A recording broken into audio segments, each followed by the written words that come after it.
നമസ്കാരം. നേപ്പാളിൽ കഴിഞ്ഞ ദിവസമുണ്ടായ ബസ് അപകടത്തിൽ മരിച്ചവരുടെ എണ്ണം 27ആയി. ഹൈവേയിലൂടെ പോവുകയായിരുന്ന ബസ് നിയന്ത്രണം വിട്ട് മർശങ്ങാടി പുഴയിലേക്ക് മറിഞ്ഞാണ് അപകടമുണ്ടായത്. കൊല്ലപ്പെട്ടവരിൽ 24 പേർ മഹാരാഷ്ട്ര സ്വദേശികളാണെന്ന് തിരിച്ചറിഞ്ഞിട്ടുണ്ട്. ഇവരുടെ മൃതദേഹങ്ങൾ ഇന്ന് ഇന്ത്യൻ എയർഫോഴ്സ് വിമാനത്തിൽ മഹാരാഷ്ട്രയിലേക്ക് കൊണ്ടുപോകും. മഹാരാഷ്ട്ര മുഖ്യമന്ത്രി ഏക്നാഥ് ഷിൻഡെ കേന്ദ്ര ആഭ്യന്തരമന്ത്രി അമിത്ഷായുമായും മറ്റുദ്യോഗസ്ഥരുമായും വിവരങ്ങൾ സംസാരിച്ചു. മൃതദേഹങ്ങൾ നാട്ടിലെത്തിക്കാൻ നോഡൽ ഓഫീസറെയും നിയമിച്ചിട്ടുണ്ട്.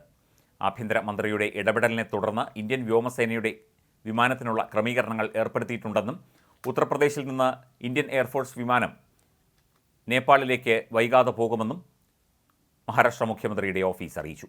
മുംബൈയിൽ നിന്ന് 470 കിലോമീറ്റർ അകലെയുള്ള ജൽഗാവ് ജില്ലയിലെ വരൻഗാവ്, ദരിയാപൂർ, തൽവേൽ, ഭുസാവൽ എന്നിവിടങ്ങളിൽ നിന്നുള്ള യാത്രക്കാരാണ് അപകടത്തിൽപ്പെട്ടത്.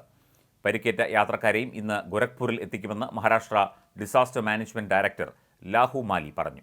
ഇതിനായും എയർഫോഴ്സ് വിമാനങ്ങൾ ക്രമീകരിച്ചിട്ടുണ്ട്.